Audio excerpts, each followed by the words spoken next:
Hello दोस्तों, स्वागत है दीक्षा क्लास स्टडी की इस ऑनलाइन प्लेटफॉर्म पर जो हमेशा कुछ ना कुछ नया, कुछ ना कुछ बेहतर आप लोग के लेकर के आता है।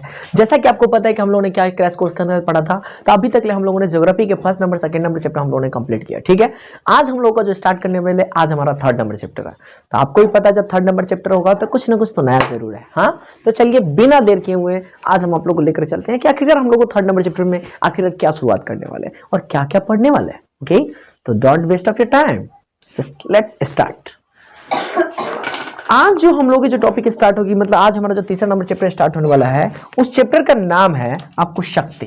शक्ति का संसाधन मतलब शक्ति संसाधन, मतलब अध्याय हमारा क्या हो जाएगा, थर्ड अध्याय तीसरा हमारा।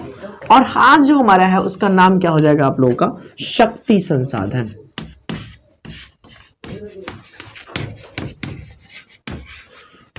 शक्ति संसाधन आज हम लोग के चैप्टर है। देखो एक बात, नॉर्मली अगर शक्ति संसाधन है, कहने का मतलब समझ रहे हो, ऊर्जा संसाधन जो हम बोले वही है शक्ति संसाधन। ऊर्जा का मतलब शाब्दिक अर्थ हम लोग क्या तो निकाल सकते हैं, तो ऊर्जा, शक्ति, समझ में आ रही बात। पावर जो इंग्लिश में कहते हैं, वैसे पावर का दूसरा भी अर्थ हो जाता है, वो मतलब आप जिस पद पर है तो उसका पावर इंग्लिश में आ गया। ठीक है, लेकिन यहाँ पर शक्ति का मतलब हो गया, ऊर्जा का मतलब हो गया हमारे पास ऐसे कोई भी संसाधन जिनसे हमको एनर्जी की प्राप्ति होती है, एनर्जी की उत्पत्ति होती है, ईंधन के रूप में उसका उपयोग कर पाते हैं। तो उस वर्ड के रूप में अगर प्रयोग होगा तो इस चैप्टर की बात आएगी, शक्ति संसाधन। तो शक्ति संसाधन अगर मैं बात करूं शुरू में, तो जरा सोच कर देखो, प्राचीन समय से लोग की जरूरतें बढ़ती गई, लोगों ने इसका प्रयोग करना शुरू किया, क्या चीज का।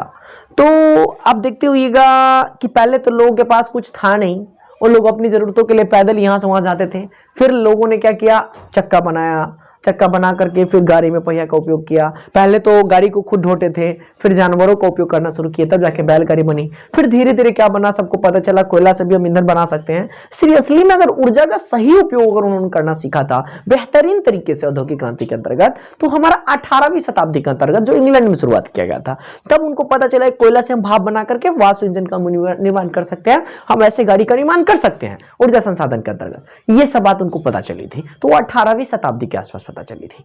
तो आज हम लोग इस चैप्टर के अंतर्गत उन्हीं सारे के सारे संसाधनों के बारे में पढ़ेंगे। पहले हम लोग को पढ़ना क्या इसके अंतर्गत, और टॉपिक हम लोग लिख लेते हैं।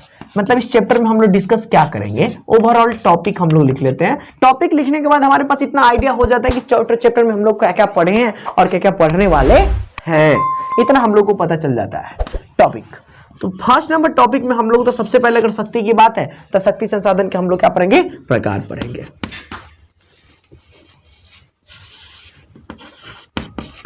शक्ति संसाधन के प्रकार। दूसरा का नंबर की मैं बात करूं तो दूसरा का नंबर में हम लोग को पढ़ना पड़ेगा कोयला। तीसरा का नंबर की मैं बात करूं, तीसरा का नंबर में पढ़ना पड़ेगा हम लोगों को पेट्रोलियम। चौथा नंबर में हम लोग को पढ़ना पड़ेगा, उसका नाम होगा तेल क्षेत्र का वितरण। तेल क्षेत्र का वितरण, तेल क्षेत्र का वितरण। पांचवा नंबर टॉपिक है हम लोगों का, वो है प्राकृतिक गैस। प्राकृतिक गैस पांचवा। छठा नंबर हमारा हो जाएगा हुआ है जल विद्युत परियोजनाएं। जल विद्युत परियोजनाएं,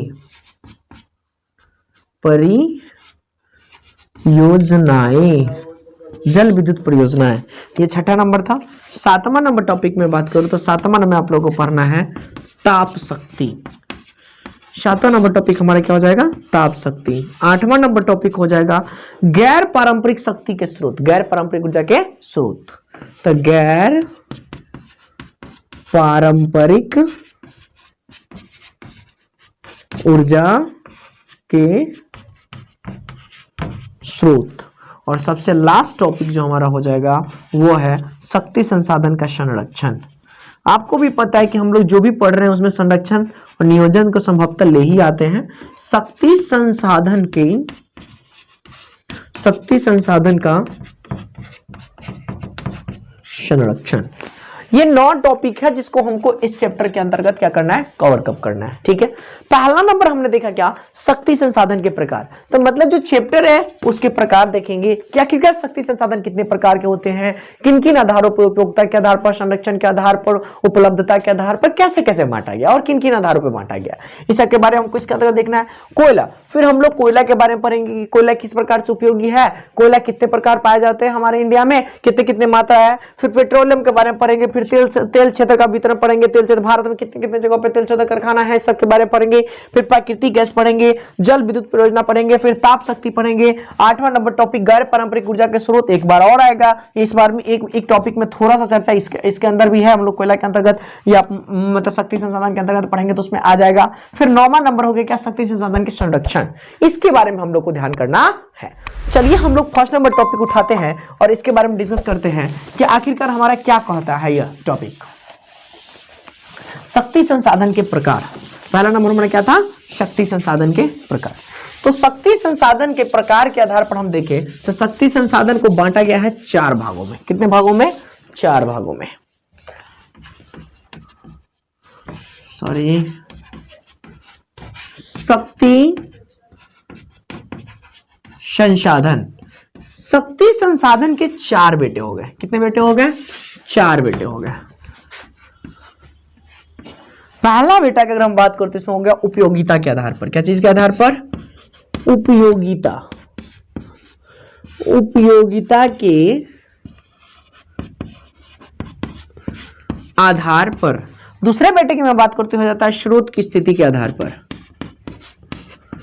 स्रोत के स्थिति के आधार पर। हमारा तीसरा नंबर टॉपिक हो जाता है संरचनात्मक गुणों के आधार पर, संरचनात्मक गुणों के आधार पर। और लास्ट नंबर टॉपिक हो जाता है समय के आधार पर, समय के आधार पर। अब ध्यान दीजिए, शक्ति संसाधन को कितने भागों में बांटा गया, 4 भागों में। पहला भाग अगर देखें तो दूसरा हो जाए, पहला भाग होता है तो उपयोगिता के आधार पर, दूसरा हो जाता है हमारे पास स्रोत के आधार पर, तीसरा संरचनात्मकता के आधार पर और अगला हो जाएगा समय के आधार पर। अब संरचनात्मक गुण हो गया, चाहे स्रोत की स्थिति हो, चाहे उपयोगिता हो गया, चाहे समय के आधार पर, इन सबके अंतर्गत भी आखिरकार शक्ति संसाधन को कितने कितने भागों में बांटा गया है। अब इसके बारे में देखना है क्योंकि क्वेश्चंस उससे आते हैं कि वो कहां कहां पाए जाते हैं, कितने मात्रा पाए जाते हैं, उसके आधार पर कितने भागों में बांटा जाता है, सवाल यहां से आते हैं। तो चलिए हमारा फर्स्ट नंबर टॉपिक के अंतर्गत ये हमारा फर्स्ट नंबर पॉइंट हो गया, समझ में आ रही बात। अब इस फर्स्ट नंबर पॉइंट के अंतर्गत हम लोग पूरा का पूरा बात पढ़ेंगे। चलिए हमारा सबसे पहला नंबर पॉइंट उठता है हमारे पास उपयोगिता के आधार पर। उपयोगिता के आधार पर मैं बात करूं तो उपयोगिता के आधार पर भी हमारे पास किसको, शक्ति संसाधन को 2 भागों में बांटा गया है। तो आखिरकार उपयोगिता के आधार पर शक्ति संसाधन को कौन से 2 भागों में बांटा गया है, तो पहला हो जाता है प्राथमिक ऊर्जा, उपयोगिता के आधार पर। फर्स्ट नंबर टॉपिक हमारा क्या था, उपयोगिता के आधार पर, उपयोगिता के आधार पर। अब उपयोगिता के आधार पर जिसमें से फर्स्ट नंबर टॉपिक हमारा जो बांटा गया है, तो फर्स्ट नंबर प्रकार हमारा कौन सा पाया जाता है, वो है हमारे पास प्राथमिक ऊर्जा। क्या चीज हो गया हमारे पास, प्राथमिक ऊर्जा। अब ये प्राथमिक ऊर्जा में कौन कौन है, इसका एग्जांपल्स देख लेते हैं। जैसे में हो गया हमारे पास कोयला, पेट्रोल, दूसरा हो गया हमारे पास प्राकृतिक गैस, प्राकृतिक गैस, तीसरा हो गया हमारे पास रेडियोधर्मी पदार्थ या खनिज बोल सकते हैं, रेडियो धर्मी खनिज .etc। ये सारे के सारे आपको क्या हो जाएगा, प्राथमिक ऊर्जा का स्रोत हो गया। इसका दूसर का नंबर में पॉइंट की बात करूं तो दूसर का हो जाता है हमारे पास क्या, गौण ऊर्जा। इसको क्या बोलते हैं, इसको गौण ऊर्जा बोलते हैं। प्राथमिक ऊर्जा, गौण ऊर्जा। इसके एग्जांपल्स की मैं बात करूं तो इसके अंतर्गत आ जाता है कौन सा हमारे पास, विद्युत।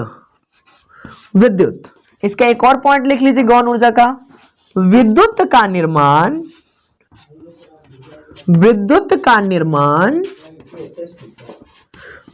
का निर्माण प्राथमिक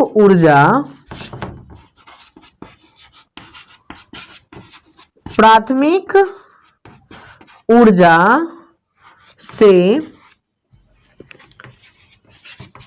किया जाता है।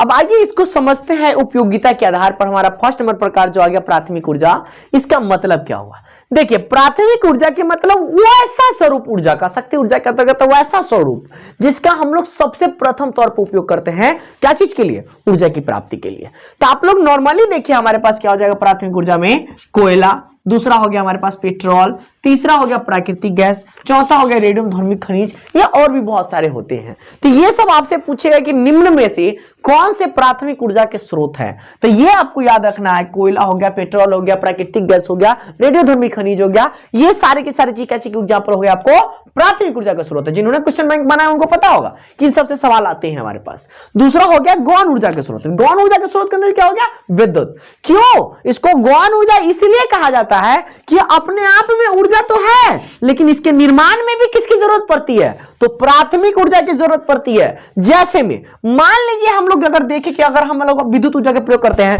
कोयला से भी तो हम लोग करते हैं विद्युत ऊर्जा का प्रयोग कर रहे हैं, पेट्रोल, इससे भी तो हम लोग करंट उत्पन्न कर सकते हैं हम लोग के पास। प्राकृतिक गैस को भी हम लोग क्या चीज के रूप में उपयोग करते हैं? विद्युत के रूप में प्रयोग कर रहे हैं। जल है, जल क्या चीज के रूप में है? अब हम उससे क्या बोलते हैं? डायनेमो का उपयोग करके हम क्या करते हैं? विद्युत का प्राप्ति करते हैं। तो वही हमारा कह रहा है विद्युत का निर्माण प्राथमिक ऊर्जा से किया जाता है। तो गौण ऊर्जा के अंतर्गत सबसे बड़ा एग्जांपल क्या हो गया हमारे पास? विद्युत हो गया। कोई दिक्कत नहीं। अब हम लोग चलिए दूसरा का नंबर पॉइंट उठाते हैं, शक्ति ऊर्जा। शक्ति ऊर्जा के अंतर्गत पहला उपयोगिता के आधार पर हम लोगों ने देख लिया। दूसरा है हमारे पास स्रोत की स्थिति के आधार पर। दूसरा हमारे पास क्या हो जाएगा? स्रोत के स्थिति के आधार पर। स्रोत के स्थिति के आधार पर, जिसमें से फर्स्ट नंबर हो जाता है हमारे पास क्षयशील शक्ति संसाधन। क्षयशील शक्ति संसाधन। इसके एग्जाम्पल की मैं बात करूं तो इसके एग्जाम्पल में आगे आपको पास क्या? कोयला,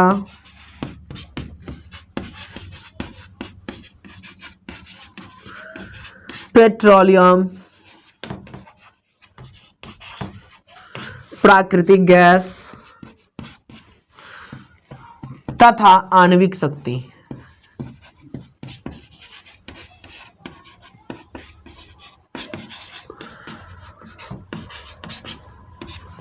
अब इसको समझना होगा कि कैसे अभी कभी हमने उपयोगिता के आधार पर पढ़ा, उसमें प्राथमिक ऊर्जा के तौर पर भी हमको यही एग्जांपल्स थे, और यहां पर क्षयशील शक्ति संसाधन के अंतर्गत भी यही एग्जांपल्स हैं। अभी समझाते हैं। इसका दूसरा नंबर प्रकार की मैं बात करूं तो दूसरा का नंबर प्रकार हो जाता है अक्षयशील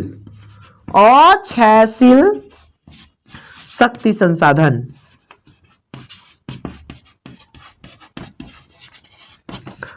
अक्षयशील शक्ति संसाधन, इसके एग्जाम्पल की मैं बात करूं तो पहला नंबर हो जाता है प्रवाही जल, पवन, लहरें, सौर शक्ति, etc। अब आइए इसको समझिए कि यह कैसे है।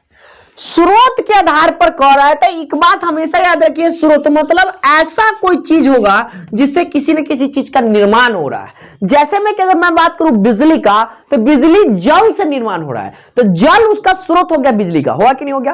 तो अभी इसके अंतर्गत जो हम शक्ति की बात करेंगे वो किसी न किसी स्रोत से उसका निर्माण हुआ है।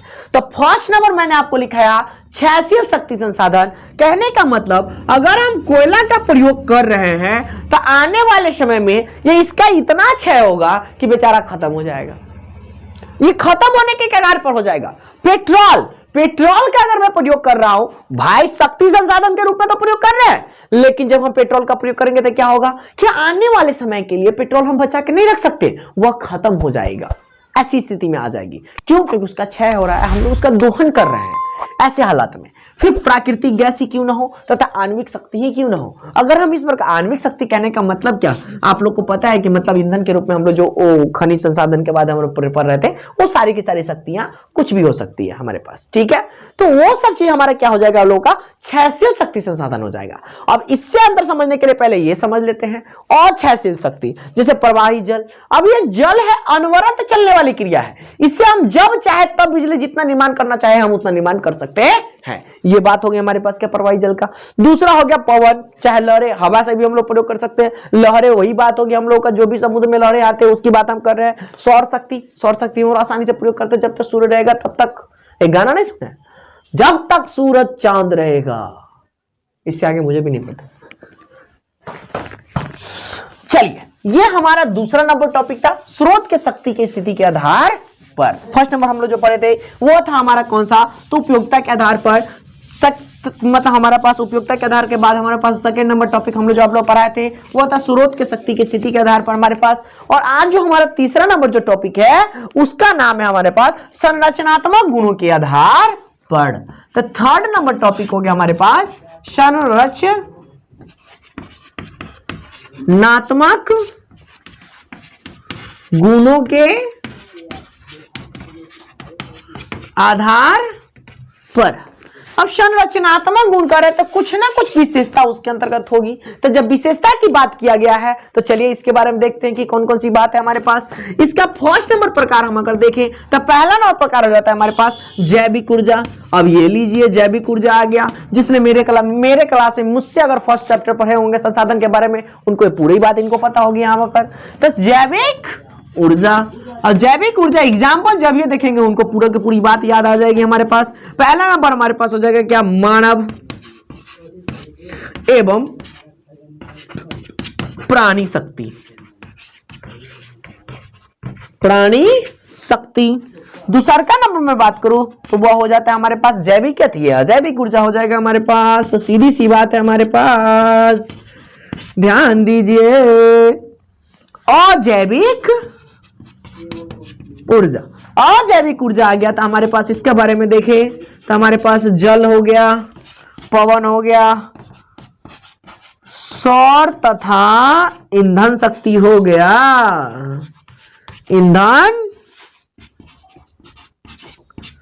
शक्ति आई समझ में। ये देखिए संरचनात्मक गुणों के आधार पर मतलब कुछ ना कुछ विशिष्ट गुण तो जरूर होगा इसके अंतर्गत। तो जैविक संसाधन आप लोग को बताए थे कि वह जैविक पदार्थ होता है, वह पदार्थ होता है कोई भी वस्तु जो जैविक है उसको कह सकते हैं जिसके अंदर सजीव के गुण और लक्षण पाए जाते हैं। जब सजीव के गुण और लक्षण पाए जा रहे हैं तो हमारा क्या कहलाएगा, जैविक कहलाएगा। जब जैविक की मैं बात करूं इसलिए सबसे अच्छा एग्जाम्पल तो हमारा मानव खुद है, हम खुद, आप खुद है हमारे पास। अगर मानव खुद अपने आप का प्रयोग नहीं करेगा तो कोई तो संसाधन बनेगा ही नहीं, क्योंकि मानव खुद अपने आप में एक संसाधन है। इसी के कारण से अन्य कोई वस्तुएं संसाधन बनती है, अन्यथा संसाधन नहीं हो सकती है। तो इसीलिए मैंने आपको लिखा है जैविक संसाधन, जैविक ऊर्जा के अंतर्गत मानव खुद एक ऊर्जा है। दूसरा प्राणी शक्ति संसाधन, प्राणी अपने शक्तियों का प्रयोग करके अन्य चीजों का प्रयोग कर रहा है। दूसरा अजैविक ऊर्जा के अंतर्गत वही बात होगा, जस्ट इसका उल्टा, जो प्रकृति के द्वारा दिया गया है। याद रखिएगा हमारे पास तो जल हो गया प्रकृति के द्वारा, पवन प्रकृति के द्वारा, सौर प्रकृति के द्वारा, ईंधन हो गया शक्ति, ये सारे के सारे प्रकृति के द्वारा उपलब्ध है, हम नहीं बना सकते। ये सारे के सारे प्रकृति में उपलब्ध हैं, हम बस इसका उपभोग कर रहे हैं, याद रखिएगा, ठीक है। अगला नंबर पॉइंट की बात करूं मैं, चौथा नंबर वाला टॉपिक आ जाता है। चलिए बिना देर किए हुए हैं अब हम चौथे नंबर टॉपिक चलते हैं। आज जो हमारा चौथा नंबर टॉपिक है समय के आधार पर, उसके बारे में डिस्कस करते हैं। चलिए चौथा नंबर टॉपिक समय के आधार पर। फर्स्ट नंबर टॉपिक में बात करूं तो पहला हो जाता है पारंपरिक शक्ति। पारंपरिक शक्ति। अब पारंपरिक शक्ति आ गई तो इसका एग्जांपल्स हम लोग देख लेते हैं। इसके अंदर भी आ जाता है हमारे पास क्या, कोयला हो गया, पेट्रोलियम हो गया तथा प्राकृतिक गैस, वही बात हो गया हमारे पास प्राकृतिक गैस। चलिए दूसरा का नंबर टॉपिक में बात करूं तो ये हो जाता है हमारे पास क्या, गैर पारंपरिक। आ गया, बोले थे तनका न तनका तो जरूर स्रोत आएगा इसका। पारंपरिक, गैर पारंपरिक शक्ति। इसके अगर एग्जाम्पल की मैं बात करूं तो हमारे पास हो जाता है क्या, सूर्य, पवन, ज्वार, परमाणु ऊर्जा, डॉट डॉट डॉट ईटीसी। चलिए हमारे पास पारंपरिक ऊर्जा के स्रोत के रूप में नॉर्मली अगर प्रयोग कर रहे हैं, हमारे पास क्या चीज के रूप में प्रयोग कर रहे हैं, तो कोयला का प्रयोग आज से नहीं अरबों खरबों वर्षों से होता चला आ रहा है। ये एक नॉर्मल सी बात है हमारे पास। तो कोयला का प्रयोग क्या हो गया, पारंपरिक। हमारे पूर्वजों ने, हमारे दादा के दादा के नाना के नाना के नाना के नाना के नाना के नाना के नाना के नाना के दादा के दादा के दादा के दादा के दादा, दादी के दादी के दादी के दादी के दादी के दादी, सबके सब उसका प्रयोग करते आ रहे हैं। उसके बाद हम लोग पापा होकर बेटा, होकर बेटा, फिर होकर बेटा, फिर होकर बेटा, फिर होकर बेटा, फिर होकर बेटा, फिर हमारे पिताजी, फिर हमारे मतलब हमारे, और फिर आगे ही अनवरत ऐसे ही चलता रहेगा। मतलब परंपरागत तरीके से, परंपरागत तरीके से इसका प्रयोग होता आ रहा है। समझ में आ रहा है बात? तो ऐसे कोई संसाधन जिसको परंपरागत तरीके से उपयोग कर रहे हैं वो हमारा क्या हो जाएगा, परंपरागत स्रोत हो जाएगा, हमारा प्राकृतिक संसाधन। दूसरा हो गया पेट्रोलियम, तीसरा हो गया प्राकृतिक गैस। ये हमारे पास वही प्राथमिक ऊर्जा स्रोत जो थे हमारे पास, वही इसका एग्जाम्पल्स हो गया। गैर पारंपरिक, जिसमें नॉर्मता हमारे पास शुरू से उपयोग में नहीं था, अब उसका उपयोग होने लगा है। इसके बारे में देखिए, हमारे पास पहला एग्जाम रखा था सूर्य। तो सर सूर्य तो आज से नहीं करोड़ों वर्षों से, फिर आज हम इसको गैर पारंपरिक में क्यों रख रहे हैं? इसलिए रख रहे हैं, अरे सूर्य तो उतना साल से था, लेकिन सूर्य से ऊर्जा की प्राप्ति हम लोग जो कर रहे हैं, कब से कर रहे हैं? जब से सोलर का निर्माण हुआ कि नहीं हुआ? आज जब से सोलर का निर्माण हुआ, इसीलिए तो इसको गैर पारंपरिक शक्ति के अंतर्गत रखते हैं। दूसरा हो गया पवन का। पवन भी हमारे पास था, हवा आज से नहीं अरबों खरबों वर्षों से है, लेकिन आज हम प्रयोग कर रहे हैं किस रूप में? बिजली का उत्पादन करने में रूप में कर रहे हैं कि नहीं कर, शक्ति उत्पादन के रूप में कर रहे हैं। क्यों? क्योंकि हम लोगों ने बड़े बड़े पवन पंखी लगा रखे हैं, उससे हम लोग बिजली का उत्पादन करते हैं। तीसरा हो गया हमारे पास ज्वार। ज्वार में, ज्वार से भी जो पानी की लहरें जो आती है, ज्वार और भाटा आपको पता है जो उठता है, उससे उकरा परमाणु ऊर्जा, ये परमाणु ऊर्जा से भी हमारे पास आता है। तो ये सारे के सारे चीज क्या हो जाएंगे? गैर पारंपरिक ऊर्जा शक्ति हो गए। बाबू ध्यान दो, हम लोगों ने फर्स्ट नंबर चैप्टर के अंतर्गत फर्स्ट नंबर टॉपिक खत्म किया, जिसमें हम लोगों ने क्या समझ किया था? शक्ति संसाधन, शक्ति संसाधन के प्रकार के बारे में पूरे तरीके से डिस्कस किए। शक्ति संसाधन के प्रकार की मैं बात करूं तो सबसे पहला नंबर टॉपिक हम लोगों ने जो खत्म किया था उपयोगिता के आधार पर, दूसरा था हमारे पास स्रोत के शक्ति के उत्पादन के आधार पर, तीसरा नंबर टॉपिक था हमारे पास, अभी हम बस थोड़ी देर पहले हम लोग लिखा था, तीसरा नंबर टॉपिक संरचनात्मक गुणों के आधार पर, और चौथा नंबर टॉपिक हमारे पास क्या? समय के आधार पर। तो ये हमारा हो गया क्या? First number topic complete. अब जो आपका टॉपिक चलेगा नेक्स्ट, जो सबसे एमबीबीआई है, वो किसी भी स्टूडेंट के लिए, इवन क्लास 8 के स्टूडेंट है उसके लिए भी एमबीबीआई है, इसलिए मैं उसको अगले वीडियो में रखता हूं। वो सबके लिए एमबीबीआई, याद रखिएगा। और आपके लिए एमबीबीआई तो है ही, ठीक है, सबके लिए है। आप लोग को हो सकता है कि केमिस्ट्री में भी आ सकता है इससे सवाल, जो टॉपिक नेक्स्ट चलने वाला है इससे, ठीक है। तो तब तक के लिए bye, keep smiling and smiling. Thank you so much. जय हिंद, जय भारत।